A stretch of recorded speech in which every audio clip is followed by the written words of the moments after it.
El olor a pan tostado y café recién hecho inundaba la pequeña cocina. A través de la ventana, la luz tibia de la tarde pintaba de dorado los techos del vecindario.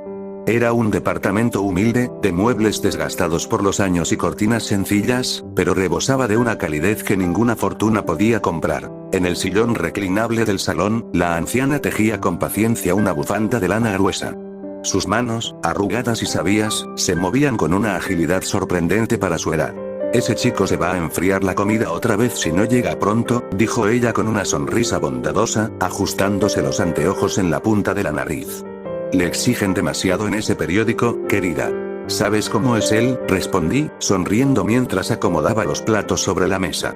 «Dice que la ciudad necesita buenas noticias y que él es el único con la suerte suficiente para estar en el lugar correcto y en el momento adecuado». Justo en ese instante, la cerradura de la puerta giró y la madera cedió. Él entró casi tropezando, cargando sobre el hombro su vieja cámara fotográfica de correa desgastada. Tenía el cabello despeinado y esa eterna sonrisa a mitad de camino entre la culpa y la travesura. Traía la camisa algo arrugada y, como de costumbre, una pequeña curita en la mejilla. Llegué, lo siento, el tráfico cerca de la bahía era una locura», dijo, dejando la cámara con un cuidado casi sagrado sobre la mesa antes de acercarse a darle un beso en la frente a su tía. «Hola, tía.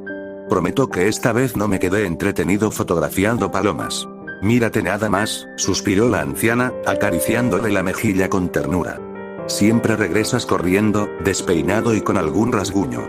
Un día de estos me vas a dar un susto de verdad». Él rió entre dientes, una risa limpia y contagiosa que llenó el lugar, mientras me guiñaba un ojo a escondidas. Siempre era lo mismo. Largas jornadas de trabajo, excusas torpes sobre tropezones en los callejones o caídas por las escaleras para justificar sus golpes, pero al final del día, estar los tres juntos en esa mesa hacía que cualquier esfuerzo valiera la pena. Él era el alma de ese hogar, un chico humilde que cargaba el peso de la renta sobre sus hombros sin perder jamás la amabilidad. Durante la cena, encendimos el viejo televisor que descansaba sobre la repisa.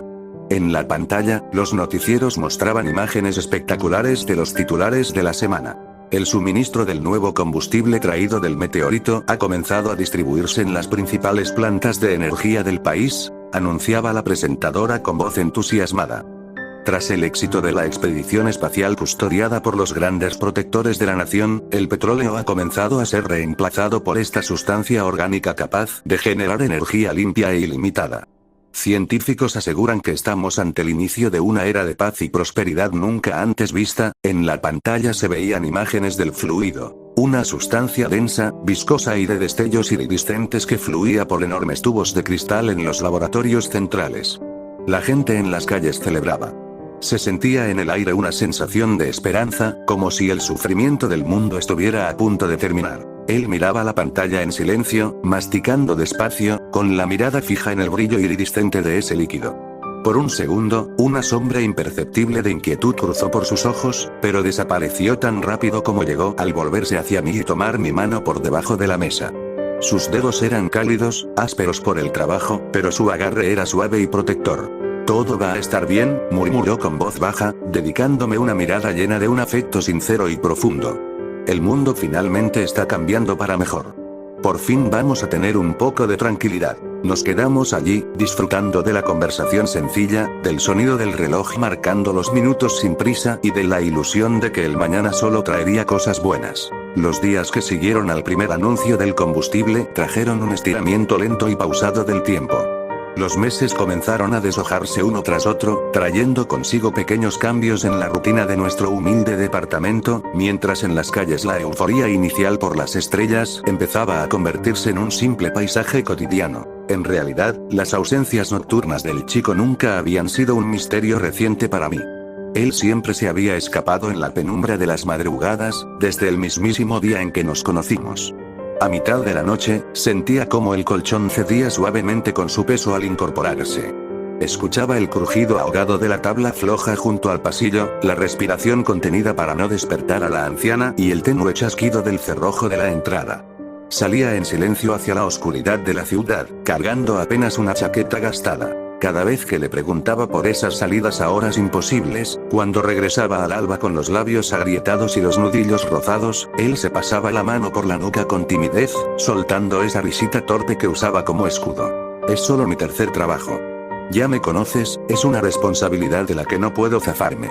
Jamás voy a poder dejarlo. Jamás le pedí cuentas. Sabía que ese deber invisible que pesaba sobre sus hombros era la esencia misma del hombre del que me había enamorado. Lo acepté con todo lo que eso implicaba. Las noches en vela esperando el sonido de la cerradura, el miedo helado en mi pecho y el alivio inconmensurable de sentir sus manos frías buscando las mías debajo de las sábanas para asegurarme de que estaba bien. Sin embargo, durante los primeros meses tras el hallazgo espacial, algo se torció en su mente. Le dio por obsesionarse con capturar la fotografía definitiva de la sustancia para el periódico. Se pasaba las pocas horas que tenía libres encerrado en el pequeño baño que usaba como laboratorio improvisado, revelando una y otra vez tomas borrosas, midiendo la luz con febril insistencia, convencido de que si lograba la toma perfecta, la que nadie más tenía, vendría la portada soñada, el cheque abultado y el fin definitivo de nuestras deudas.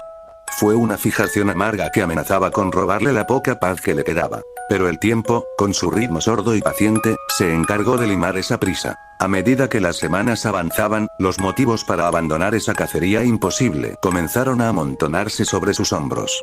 El primer golpe de realidad fue el hermetismo de la ciudad. Las grandes industrias blindaron las instalaciones con perímetros militares y cristales plomados. En sus rondas nocturnas, él intentó acercarse una y otra vez, escalando muros y colándose por azoteas heladas, solo para encontrarse con paredes ciegas y reflectores que amenazaban con descubrirlo.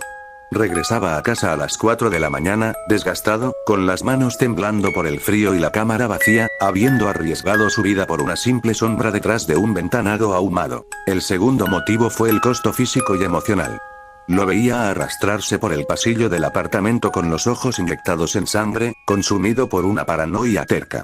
La obsesión le estaba robando los únicos momentos de descanso que le quedaban entre sus empleos. Empezó a cometer errores torpes por el cansancio. Descuidaba sus encargos habituales en el periódico, perdía encargos pagados y, lo que más le dolía, su tía notaba su ausencia y sus ojeras profundas, preocupándose hasta el punto de no poder conciliar el sueño esperándolo. El motivo definitivo llegó una noche helada de lluvia. Lo vi entrar al salón con los hombros caídos, la camisa empapada y las manos manchadas de revelador químico. Tenía en la mano un grupo de fotografías recién secadas. Imágenes oscuras, grano grueso, reflejos distorsionados donde no se distinguía absolutamente nada. Se quedó de pie en el centro de la sala, mirando esos pedazos de papel bajo la tenue luz de la lámpara. En ese silencio denso, comprendió la inutilidad de su esfuerzo. Se dio cuenta de que estaba persiguiendo una quimera de cristal que jamás le daría la paz que buscaba, y que en el proceso estaba quemando los pocos instantes de verdadera felicidad que teníamos. Me miró a los ojos, miró a su tía durmiendo plácidamente en el sillón con la manta sobre las rodillas, y entendió que el verdadero valor de su vida no estaba en la portada de un diario ni en el dinero de una foto exclusiva, sino en el calor de ese pequeño hogar que estaba descuido por perseguir fantasmas. Sin decir una sola palabra, caminó hacia la cómoda, tomó el rollo de película que guardaba con tanto celo sobre la mesa y lo guardó en el fondo del cajón más oscuro. Dejó la vieja cámara sobre el estante de la entrada, respiró hondo y, por primera vez en muchos meses, la tensión constante en su espalda simplemente colapsó. A partir de ese momento, el tema de la sustancia se volvió tabú, luego un recuerdo lejano, y finalmente quedó archivado en el olvido más absoluto. Los meses siguientes se transformaron en la época más dulce, apacible y luminosa de nuestra historia juntos. Sin la sombra de esa obsesión devorándole las horas libres, las mañanas recuperaron su calidez original. Él volvió a ser el chico risueño y atento de siempre.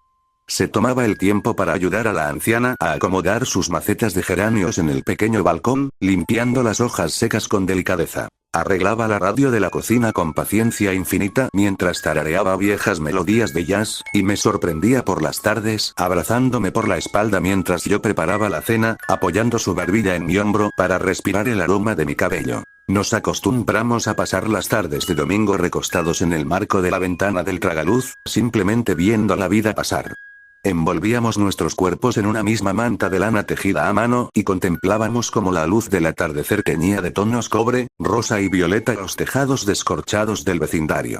Él me rodeaba con un brazo firme y cálido, pegándome a su pecho para protegerme del viento helado que empezaba a soplar con la llegada del otoño. Me encantaba apoyar la mejilla en el hueco de su cuello, sintiendo el latido fuerte, sereno y constante de su corazón, un ritmo pausado que me daba más seguridad y refugio que cualquier pared de concreto en esta ciudad gigantesca. Ahí, en la calma reconfortante de nuestro pequeño rincón, alejados de los periódicos, de las noticias alarmistas y del ruido sordo de la ciudad, nos dedicamos a redescubrirnos. Hablábamos de cosas sencillas y hermosas. De pintar las paredes del salón de un color amarillo más alegre, de ahorrar moneda a moneda para comprar unas cortinas gruesas que taparan el frío del invierno, de llevar a la anciana a caminar por el parque botánico cuando el clima mejorara. La febril carrera por la foto perfecta había sido sustituida por el deseo simple, profundo y puro de disfrutar del presente, de saborear cada minuto juntos como si el tiempo fuera infinito. Cuando se giraba a mirarme en la penumbra del atardecer, rozando mi mejilla con la yema áspera de sus dedos, para apartarme un mechón de cabello cobrizo, me regalaba esa sonrisa torpe, genuina y profundamente enamorada que tenía el poder mágico de borrar cualquier rastro de miedo o duda en mi pecho. Nos quedábamos allí abrazados hasta muy entrada la noche, escuchando el murmullo lejano de las avenidas. Nos habíamos acostumbrado a pasar las noches de los viernes acurrucados en el sofá cama del salón, viendo el resplandor azulado del televisor apagado mientras el viento de la noche golpeaba suavemente los cristales. Fue en una de esas madrugadas tranquilas cuando saqué a la luz el anhelo que llevaba meses guardado en mi pecho. La idea de dar un paso más, de construir una familia de verdad, de tener un hijo. En cuanto las palabras salieron de mis labios, sentí como la postura del chico se rígida por completo a mi lado. Su brazo, que reposaba sobre mis hombros, se tensó. Un silencio pesado y denso se instaló en la habitación, roto únicamente por la tos lejana y suave de la anciana durmiendo en su cuarto. Él no respondió de inmediato. Bajó la mirada hacia nuestras manos entrelazadas y soltó un suspiro largo, cargado de una amargura y una vulnerabilidad que me oprimieron el corazón. Me da un terror insoportable, MJ, murmuró con la voz rota, apenas un hilo de aire en la penumbra. ¿Por qué? Le pregunté con suavidad, acariciando el dorso de su mano con la yema de mis dedos. Tenemos amor, nos tenemos el uno al otro. Porque yo no soy un hombre común, y tú lo sabes, interrumpió, mirándome a los ojos con una fijeza desgarradora. Sabes perfectamente qué soy. Sabes lo que lleva mi sangre, las alteraciones, la fuerza y la maldición que cargo desde aquel día. No me perdono la sola idea de lo que esa genética podría hacerle a un bebé. ¿Y si nace con deformidades? ¿Y si mi propia naturaleza altera su cuerpo antes de nacer? ¿Y si termina sufriendo por culpa de lo que corre por mis venas? Hizo una pausa, tragando saliva con dificultad antes de continuar con la voz aún más quebrada. Y no es solo eso. Me aterra lo que te pueda pasar a ti durante el embarazo, o que las cosas que persiguen a mi otro lado descubran quiénes son y vengan por ustedes. Mírame, ni siquiera puedo prometerte que estaré en casa todas las noches. Sus palabras no nacían del egoísmo, sino de un instinto de protección desmesurado que lo consumía por dentro. Él conocía de cerca el peligro, la violencia de la ciudad y los secretos que guardaba su propio cuerpo. Tenía pánico de contagiar su tragedia a lo más sagrado que tenía, nosotros. Me acomodé en su regazo, tomando su rostro entre mis manos para obligarlo a mirarle directamente a los ojos. Sentí el calor de sus mejillas y el ligero temblor de su mandíbula. Aprenderemos en el camino, le dije en un susurro firme y lleno de amor. Si algo me han enseñado todos estos años a tu lado, es que no existe en este mundo un hombre con un corazón más puro y protector que el tuyo. No tenemos que resolver todas las dudas hoy, pero no dejes que el miedo te robe el derecho a soñar con un futuro. Él me miró durante un largo segundo, y aunque una sonrisa amarga intentó asomarse a sus labios, terminó abrazándome con una fuerza desesperada, escondiendo su rostro en mi cuello como si buscara refugio del peso de sus propios pensamientos. Sin embargo, a pesar de la calidez de nuestras palabras, la realidad de su vida jamás nos daba una tregua prolongada. Incluso en los días siguientes, cuando la conversación pareció quedar suspendida en un pacto silencioso de amor, las madrugadas volvieron a reclamarlo. A las 3 o 4 de la mañana, sentía como el colchón cedía imperceptiblemente. Escuchaba el crujido metódico de la tabla floja en el pasillo, el sonido del cajón al abrirse despacio para sacar su ropa más oscura y el chasquido casi inaudible de la cerradura. Salía al frío nocturno en el más absoluto silencio. Cuando regresaba al rayar el alba, con la respiración agitada, la ropa olfateando a humo de la calle y los nudillos raspados por impactos que no podía justificar, se sentaba a mi lado en la orilla de la cama con la mirada perdida. Fue una noche larga en mi tercer trabajo, MJ, me decía siempre en un murmullo exhausto, pasándose la mano por el rostro antes de recostarse a mi lado para buscar mi calor. Hubo complicaciones en la ciudad. Cosas de las que tengo que encargarme. Ya sabes que jamás voy a poder dejar esto. Yo solo lo envolvía entre mis brazos, pegando su cabeza a mi pecho para dejarlo descansar, sintiendo la dureza de sus músculos tensos y agradeciendo en silencio que hubiera regresado con vida una noche más. Amaba al hombre, pero también aceptaba la sombra que lo acompañaba, convencida de que mientras estuviéramos juntos, podríamos superar cualquier temor sobre el futuro. Los años continuaron su curso, desdibujando los viejos temores con la fuerza impertérrita de la vida diaria. Aquellas dudas que alguna vez lo desvelaron frente a la ventana terminaron por ceder ante el amor constante y la madurez de nuestra relación. Decidimos dar el paso. Decidimos no permitir que el miedo al mañana nos robara la oportunidad de construir un hogar completo. Y entonces ocurrió el milagro. Recuerdo la mañana en que la prueba dio positivo. Cuando se lo dije, él se quedó congelado en medio de la cocina, con una taza de café en la mano que estuvo a punto de caerse al suelo. Por un segundo, vi cruzar por sus ojos el fantasma de sus viejos temores sobre su genética y su tercer trabajo, pero esa sombra fue barrida de inmediato por una lágrima de pura felicidad. Me levantó en el aire con un cuidado infinito, riendo como un niño, besando mi rostro una y otra vez mientras prometía en susurros que cuidaría de nosotros con su propia vida. Ahora, con 3 meses de embarazo, el cambio en él era hermoso. Se había vuelto obsesivamente atento. Cada madrugada, antes de escurrirse en silencio para cumplir con sus responsabilidades nocturnas en las calles, se inclinaba sobre la cama para besar mi vientre a un plano y acomodarme las cobijas.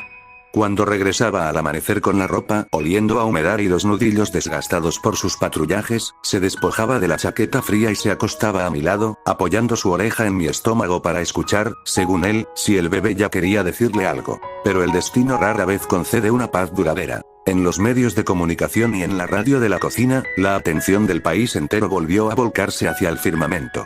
Se anunció con bombo y platillo la segunda expedición espacial.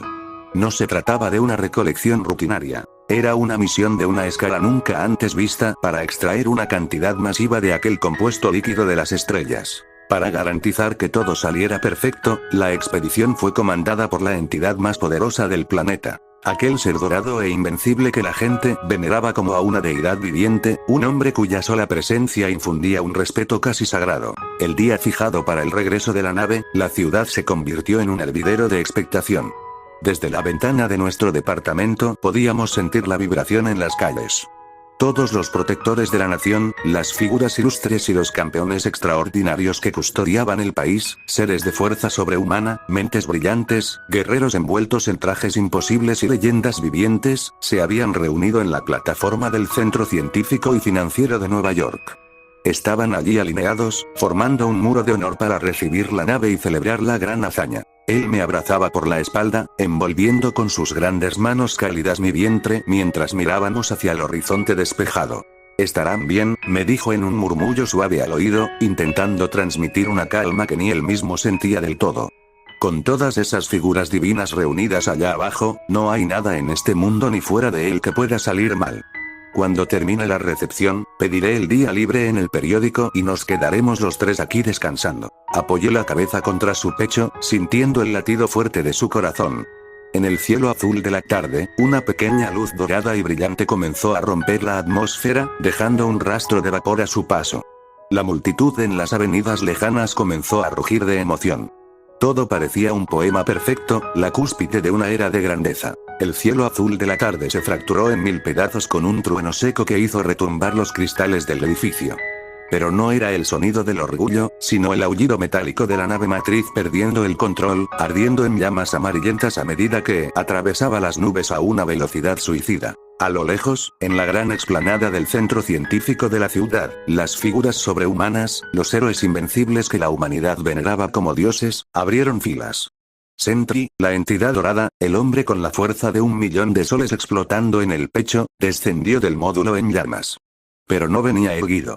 Su silueta resplandeciente caía a trompicones, dando tumbos sobre el pavimento, destrozando el hormigón a su paso. A través de la pantalla de la radio y los gritos ahogados que llegaban desde la calle, la verdad se filtró como veneno. Sentry fue el primero en caer. Lo que ocurrió a continuación en aquella explanada no fue una batalla. Fue un matadero de proporciones divinas. Desde la ventana, la distancia no pudo ocultar la grotesca pesadilla.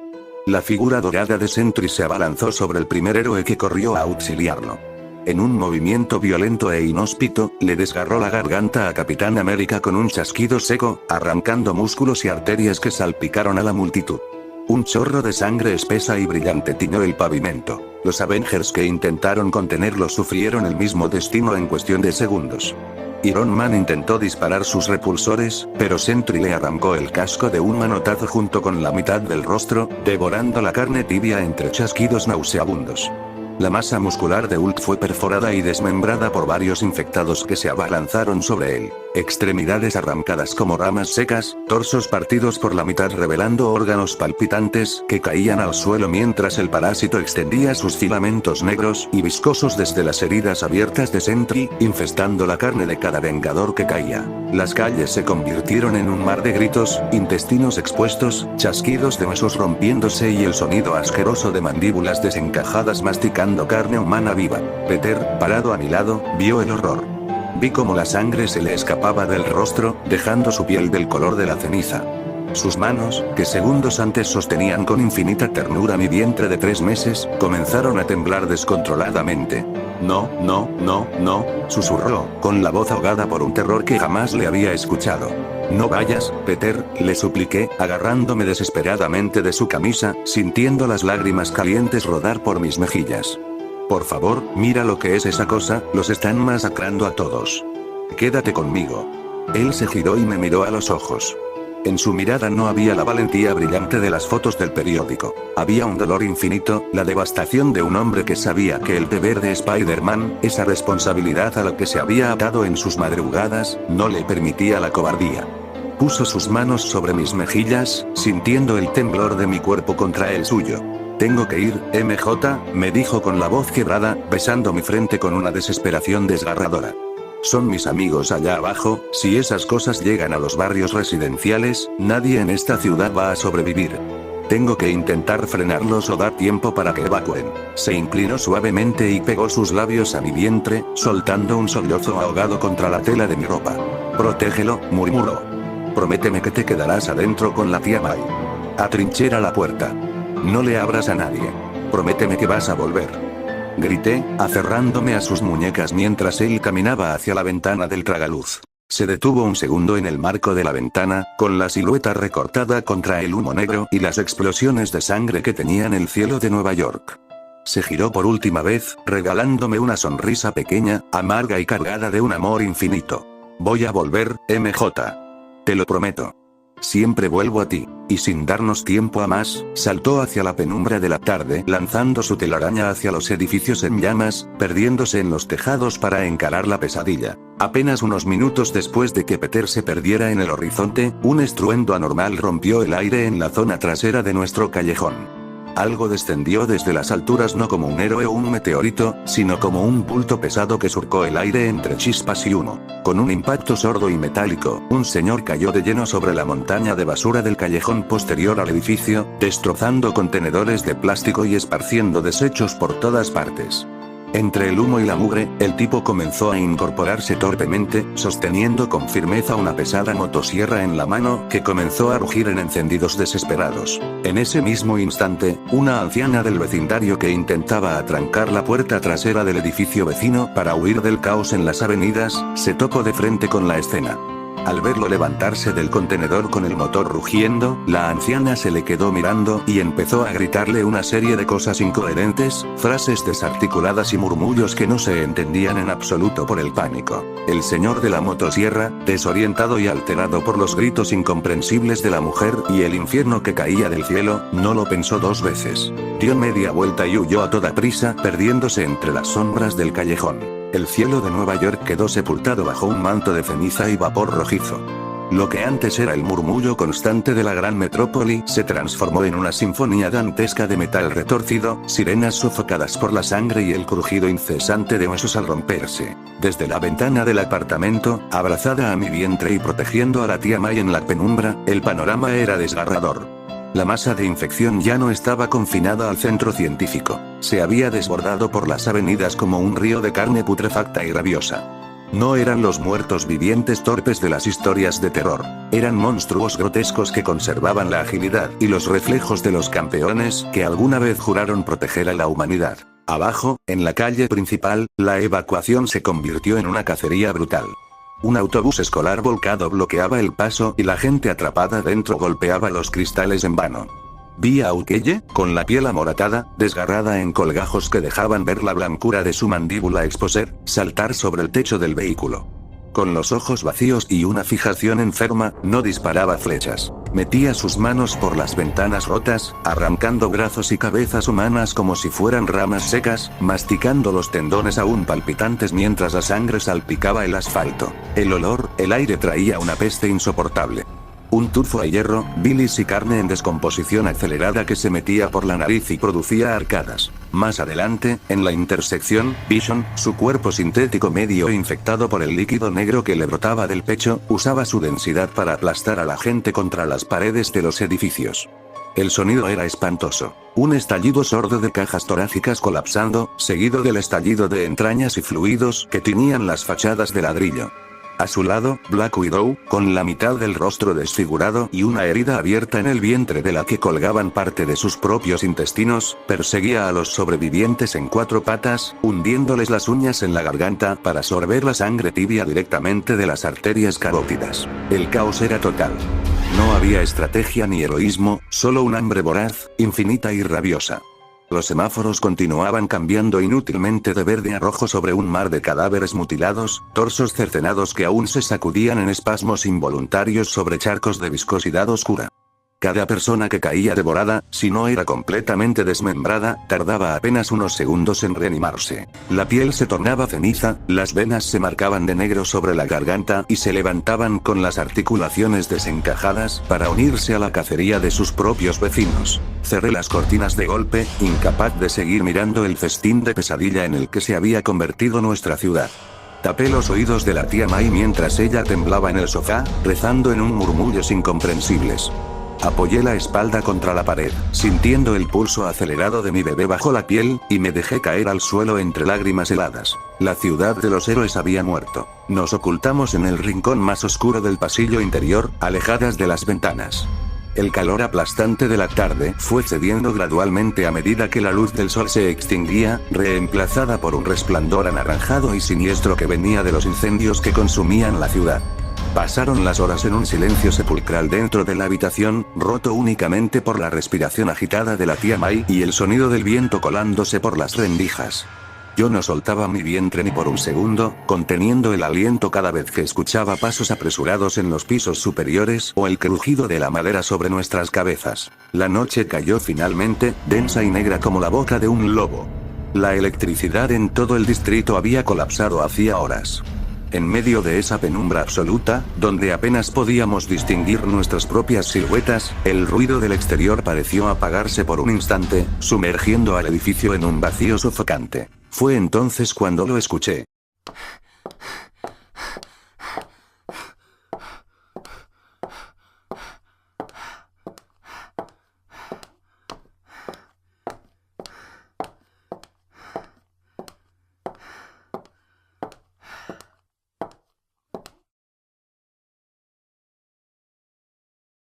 No hubo golpes en la puerta ni el estruendo de la madera rompiéndose. Fue un sonido sutil, imperceptible para cualquiera que no estuviera esperando con el corazón en la garganta. El suave chasquido del marco de la ventana del tragaluz al levantarse, seguido por el roce casi inaudible de una suela contra las tablas del suelo del salón. Pasos ligeros, metódicos y cautelosos avanzaron en la penumbra sin hacer el menor ruido. Un escalofrío helado me recorrió la espina dorsal. Me incorporé despacio, cubriendo a la tía Mai detrás de mi espalda, y di un paso tembloroso hacia el salón.